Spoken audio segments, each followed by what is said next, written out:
इस सभागृह में उपस्थित सभी आदरणीय पत्रकार साथीगण, कांग्रेस पार्टी के हमारे वरिष्ठ नेता पूर्व मंत्री आदरणीय सज्जन वर्मा जी, ऑल इंडिया कांग्रेस कमेटी के मीडिया समन्वयक श्रद्धेय राजेश तिवारी जी, हमारे लोकसभा क्षेत्र के उम्मीदवार आदरणीय राजेंद्र मालवीय जी, आदरणीय जयसिंह जी, आदरणीय रेखा वर्मा जी, संगठन मंत्री प्रतीक शास्त्री जी, सुधीर भाई और साथियों, यह press conference all India Congress committee द्वारा आयोजित की गई है और हर लोकसभा क्षेत्र में समन्वयक के रूप में सभी हमारे जितने भी ऑल इंडिया के समन्वयक हैं, मीडिया प्रभारी जितने हैं, उन सबको भेजा जा रहा है।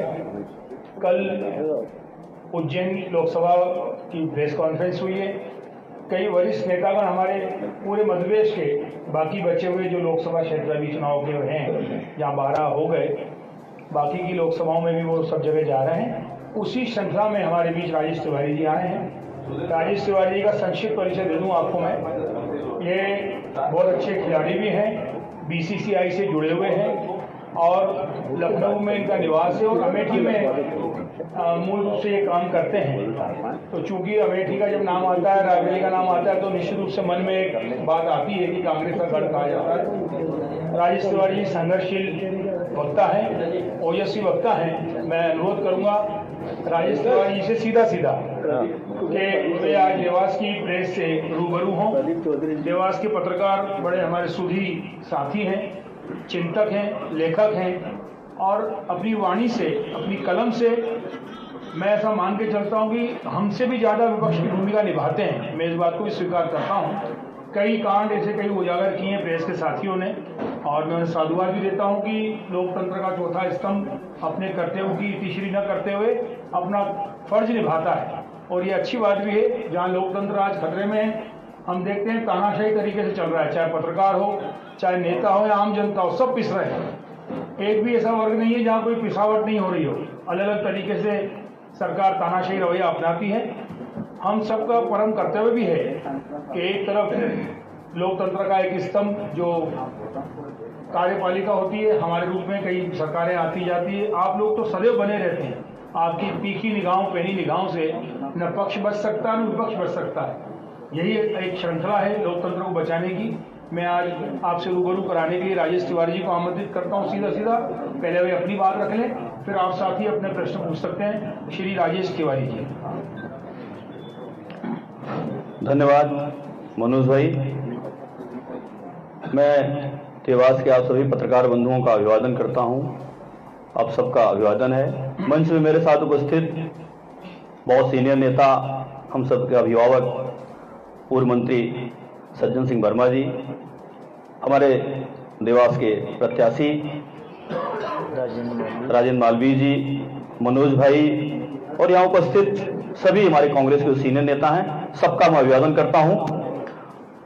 दोस्तों, आप सबको पता है, आप सब जान रहे हैं कि 2024 का लोकसभा चुनाव चल रहा है और चुनाव में जिन मुद्दों पे बात करनी चाहिए, जिन मुद्दों को लेकर लोग जनता के बीच में जाते हैं, वो मुद्दे सत्ता पक्ष की डिक्शनरी से गायब हैं। 10 साल में उन्होंने क्या किया, इसके नाम पे वोट नहीं मांग रहे। अब उनको धर्म की राजनीति करनी है, नफरत की राजनीति करनी है। जब आप उनसे कहिए कि आखिर देश में जो आपने कहा था कि 2 करोड़ रोजगार कहां हैं, तो चुप हो जाते हैं। जब आप उनसे कहिए वो जो वादा करके आए थे, उन्होंने कहा था कि हम सत्ता में आएंगे। एक किसी साल का एक शेर है, मुझे याद आ रहा है कि तेरे खत आज लतीफे की तरह लगते हैं। बाद में करा भाई, थोड़ा रुक जाओ भाई, कुर्सियां लगा दे बेटा, पीछे लगा दे बेटा। नहीं, आपको कुर्सी देना जरूरी है। नहीं, आपको देना जरूरी है, बाकी किसी और को नहीं, आपको देना जरूरी है। नहीं भैया, कुर्सी देख लो, यहाँ है, आ गया नहीं भैया, मैंने भैया मनोज आपसे बोला था ना, मैं दे रहा हूँ ना, आगे आ जगह है, मिश्रा जी के पास आ जाओ।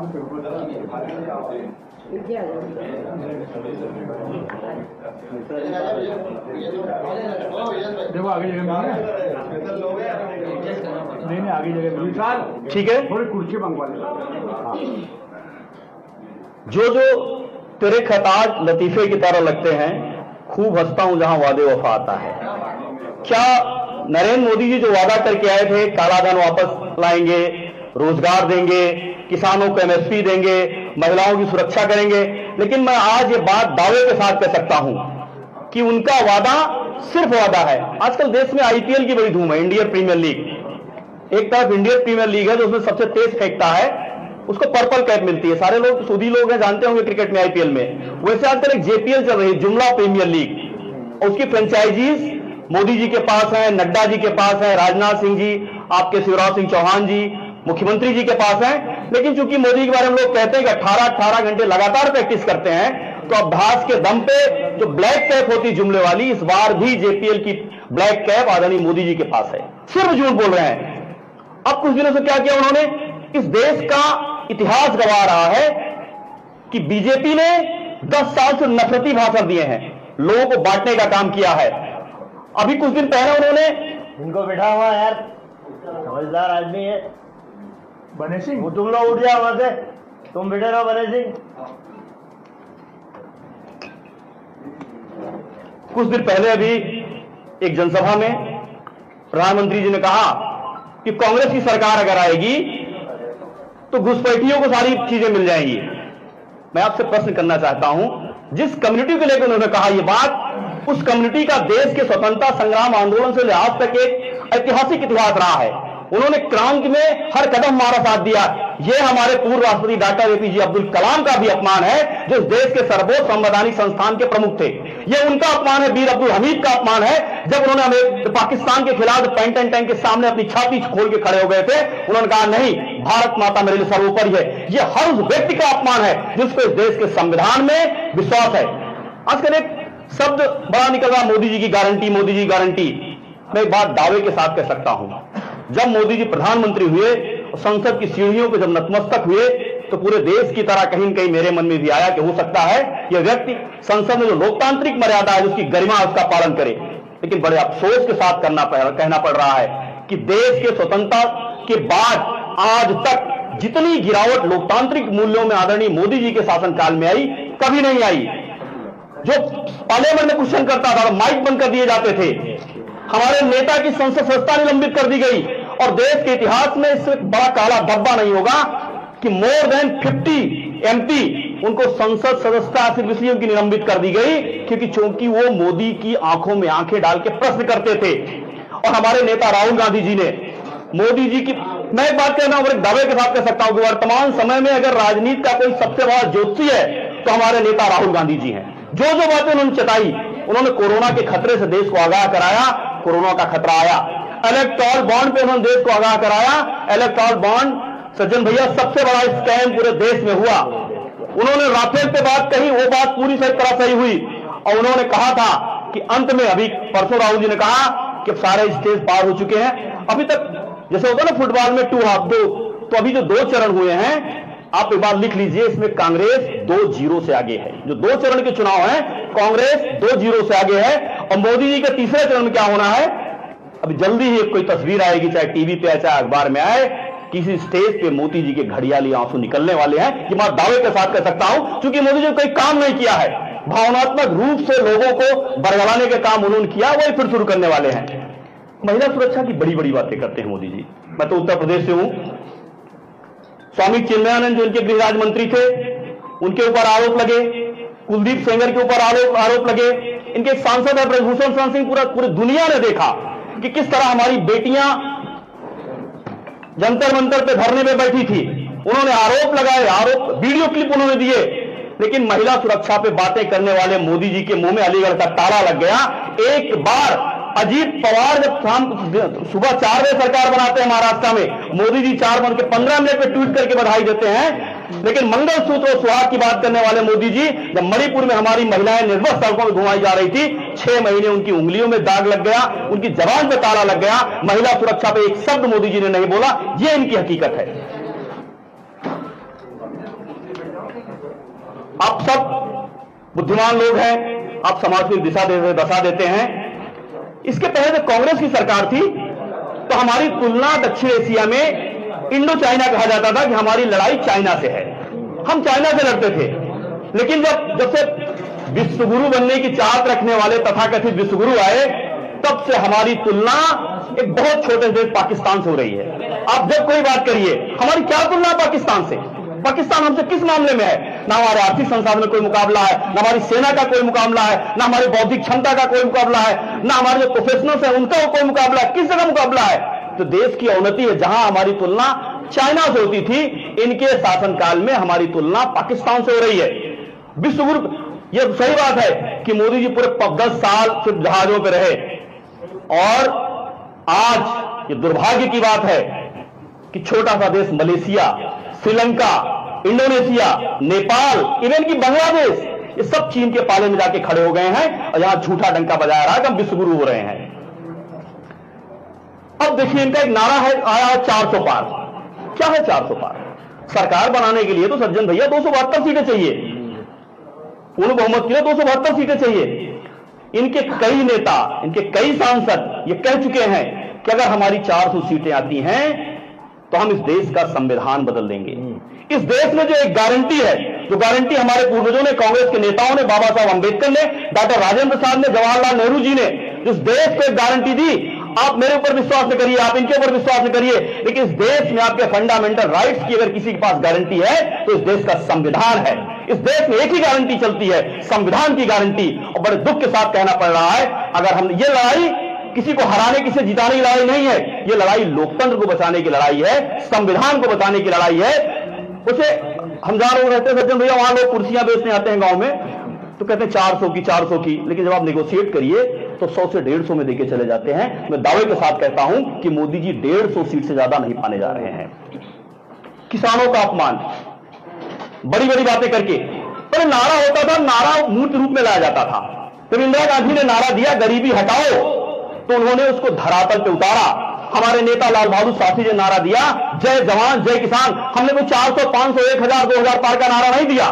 जिस देश में नारा होना चाहिए कि हम आपको भय से दूर, भय के पार ले चलेंगे, भूख से पार ले चलेंगे, भ्रष्टाचार के पार ले चलेंगे, असुरक्षा के पार ले चलेंगे, उस देश में नारा होता है 400 पार, 500 पार। इसका मतलब होता है कि मोदी जी कहीं रहे, ये कहते हैं कि मेरी छाती 56 इंच की है। इस देश को 56 इंच की छाती, बड़ी छाती की नहीं, बड़े दिल की जरूरत है। जो बड़ा दिल कांग्रेस नेता राहुल गांधी में है। मोदी की छाती की नाप मैं नहीं बता सकता, लेकिन उनका दिल बहुत छोटा है। उस छोटे दिल में देश की आवाम, देश के गरीब, देश के युवा, देश के बेरोजगार नहीं है। उस छोटे से दिल में चंद उद्योगपति हैं जिनका मोदी जी भरण और पोषण करते हैं। ये मित्रों की सरकार है। जो 16 लाख करोड़ इन्होंने अपने मित्रों का माफ किया, जिस 16 लाख करोड़ से हिंदुस्तान के मर्ज की दवा बन सकती थी, उस 16 लाख करोड़ में अडानी और अंबानी की हवा बनाने में मोदी जी लगा दिया। ये मैं आरोप लगाता हूं कांग्रेस पार्टी की तरफ से।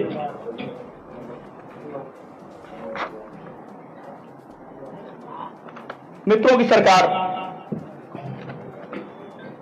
ये 5 किलो राशन की बात करते हैं मुझे विश्वगुरु बनना है। अब वो जाता मुफ्त का, जैसे मोदी जी अपने मामा के यहां से लेके आए हैं, उसके पैसे से मुफ्त का राशन बांट रहे हैं। अरे ये टैक्सपेयर का पैसा है, हिंदुस्तान की आवाम का पैसा है, मुफ्त कुछ नहीं। ये देश को, जिस देश को चाहिए कि उसके, हम चाहते हैं 5 किलो राशन, हम चाहते हैं कि हमारे घर का जो हमारा बेटा है, हमारा भाई है, हमारे जो रिश्तेदार हैं, जो पढ़ लिख के जैसे उनकी योग्यता है वैसे उनको नौकरी मिले। लेकिन 5 किलो का राशन, उसमें भी बड़ी प्रचार तो ऐसा। सज्जन भैया, मैं गया था ओलंपिक में, नीरज चोपड़ा जी जब जीत के आए थे गोल्ड मेडल, तो उनका सम्मान समारोह था। मैं सही बात बता रहा हूं, उस कार्यक्रम में था, तो जो पीछे बैनर लगा था उसमें नीरज चोपड़ा के भाले से ज्यादा बड़ी मोदी जी की दाढ़ी दिखाई गई थी। लगता था सम्मान मोदी जी का हो रहा है और नीरज चोपड़ा जिसके आयोजक है, छोटे से कोने में। तो प्रदर्शन तो इतना बड़ा, हजारों हजार करोड़ इन्होंने खर्च किए, हजारों हजार करोड़ इन्होंने खर्च किए हमारे नेता राहुल गांधी को डिमेरिट करने के लिए। लेकिन सत्य होता है। हम कभी आपसे ये नहीं पूछते कि आपका धर्म क्या है, राहुल गांधी पूछते हैं कि आपका धर्म क्या है, क्योंकि आपका डर दूर करना ही कांग्रेस पार्टी और राहुल गांधी का धर्म है। हम उस धर्म को मानते हैं, हम अधर्मी नहीं है, हम धर्म को मानते हैं, लेकिन हम उस धर्म को मानते हैं जो मानवता का पोषक होता है। हम धर्म पूछ के दर्द नहीं दूर करते, हम दर्द पूछ के दर्द दूर करते हैं, वही हमारा धर्म है। दर्द को दूर करना ही हमारा धर्म है। अब इनका एक जुमला मनोज भैया और बहुत चलता था, और हमारे और इनके बीच में जो गैप्स हैं, आप अंतर पहचानिए। हमारे नेता इंदिरा गांधी जी का अंतिम भाषण था मरने के पहले, प्लीज 2 मिनट रुक जाओ यार, जब बोले तब। हमारी नेता इंदिरा गांधी का पहला भाषण था मरने के पहले, तो उन्होंने कहा था कि अगर मैं मरती हूं तो मेरे खून का एक एक कतरा इस देश की एकता और अखंडता को मजबूत करेगा। प्रधानमंत्री क्या कहते हैं कि मेरा क्या है, मैं तो झोला उठाऊंगा चल दूंगा, लेकिन फकीर का झोला भारी हो गया है। अब उसमें इलेक्ट्रॉल बॉन्ड के पैसे, पीएम केयर फंड के पैसे, जो सार्वजनिक उपक्रम की कंपनियां बेची गई उसके पैसे, तो वैसे आपको झोला लेके जाने नहीं देंगे। देश की 140 करोड़ जनता आपका झोला चेक करेगी कि मोदी जी आप इसमें क्या लेके जा रहे हैं। आप इसमें भारत के युवाओं का भविष्य आपने कैद कर दिया है। किसानों की बात करते हैं, वो किसान जो कभी मौसम से नहीं हारा, सर्दी गर्मी बरसात से नहीं हारा, लेकिन वो किसान इनकी नीतियों से हार गया। जहां इनको कील और आंसू गैस के बम सीमाओं पर रखने चाहिए थे, लगाने चाहिए थे, चीन ने हमारे कम से कम 10 पेट्रोलिंग पॉइंट पर कब्जा कर लिया है। उस पर इनके शब्द नहीं निकलते। अरुणाचल प्रदेश के जब उसने कई जिलों के नाम बदले तो मोदी जी ने क्या किया, भारत के कई जिलों का नाम बदल के अपने कर्तव्यों की इतृषि कर ली। ये देश के हालात हैं, आपको समझना होगा। हमें किसके साथ रहना है? हमें उनके साथ रहना है जो धर्म की राजनीति करते हैं, धर्म नहीं मतलब विधर्मी राजनीति करते हैं। और एक नारा और, वो तो कहते हैं कि हम बहुत बड़े सनातनी हैं। मैं भी सनातनी हूं, मैं भी हिंदू, मैं भी ब्राह्मण हूं, सारे कर्मकांड करता हूं, पूजा पाठ करता हूं। अब मैंने तो यही जाना है कि गोस्वामी तुलसीदास जी लिखा था कि सिय राम मैं सब जग जानी, करहु प्रणाम जोर जुग पानी। अर्थात ये सारा संसार सीताराममय है, सब में राम व्याप्त हैं। ये क्या कहते हैं कि हम ही राम को लेके आए हैं। कहते हैं जो राम, इनके यहां गाना चलता है, इनका चुनाव कैंपेन सॉन्ग चलता है, जो राम को लाए हैं हम उनको। हमें तो नहीं पता था, हमारे बुजुर्गों ने, हमारे ऋषि मुनियों, वेद पुराणों महाभारत रामायण में तो कहीं नहीं लिखा है कि भगवान को भी कोई लाता है। हम तो यही जानते हैं कि राम कण कण में व्याप्त हैं। तब हिरण्यकश्यप ने प्रहलाद से पूछा क्या तेरा भगवान इस खंबे में भी है? उसने कहा हां, इस खंबे में भी भगवान है। और खंबा चीर के हिरण्यकश्यप भगवान पैदा हुए, नरसिंह भगवान हिरण्यकश्यप को वध किया।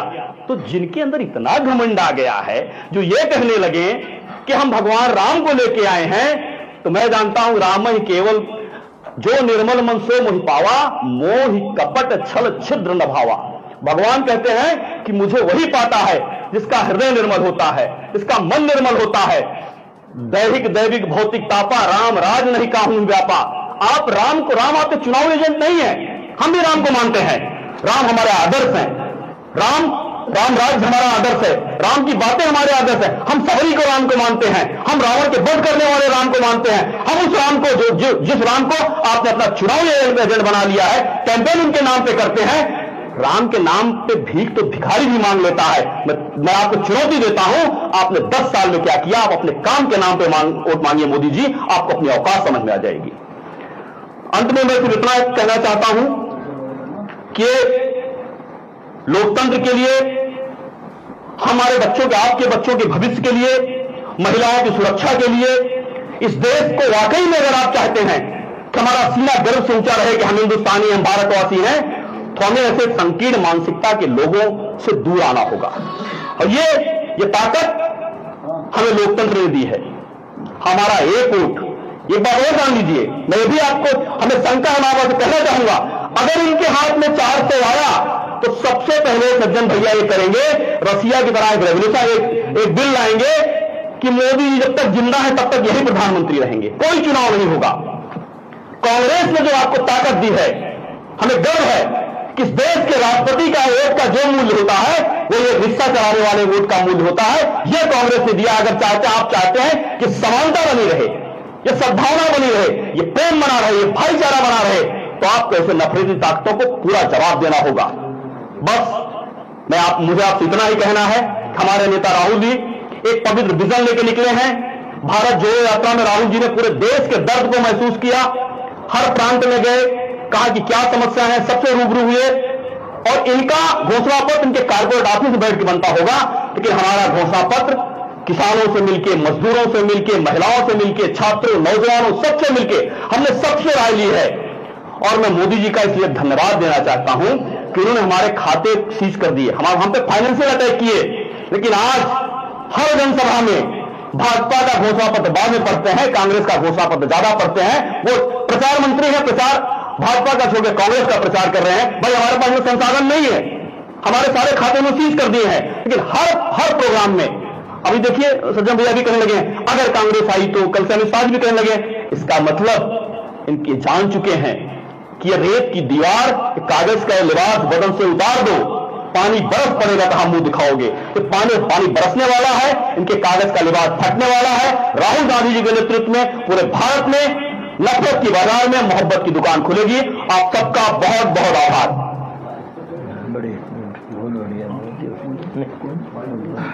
तिवारी जी आप बोल रहे हैं माइक से आगे है, कहाँ है आगे बता दो आप। नहीं रहने दो, बगैर माइक की बोलिए। अब मैं सभी पत्रकार साथियों से चाहूंगा कि अपने प्रश्न तिवारी जी से बात कर आप कह रहे हैं कि 2-0 से आगे है, कहाँ हाँ भैया बुला दीजिएगा। हाँ बुलवा तो आप मैं अब राजेंद्र मांझी को आमंत्रित करता हूँ वे अपनी बात रखें। बता दो, ये सब बताया। हाँ बोलिए बोलिए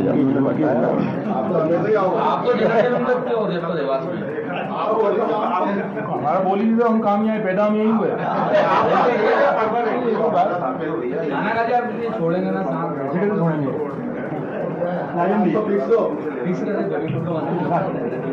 देवाल शहर के सभी महानुभाव पत्रकार बंधुओं को मेरा नमन।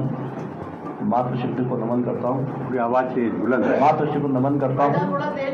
हाँ वही बुलंद आवाज। देवाल के सभी मेरे महानुभाव पत्रकार बंधुओं को नमन करता हूँ। मातृशक्ति को नमन करता हूँ। और कांग्रेस पार्टी की तरफ से जो उम्मीदवार बनाया है, मैं आपको इतना विश्वास दिलाऊं कि आपके बीच में रह के सेवा का संकल्प लेके इस क्षेत्र में आपका आशीर्वाद सबका आशीर्वाद का काम करूंगा। ये मेरा आपको विश्वास दिलाना चाहता हूँ। ठीक है, अभी तो ये प्रत्याशी हैं। अब मैं अभी सभी सम्मानित पत्रकार साथियों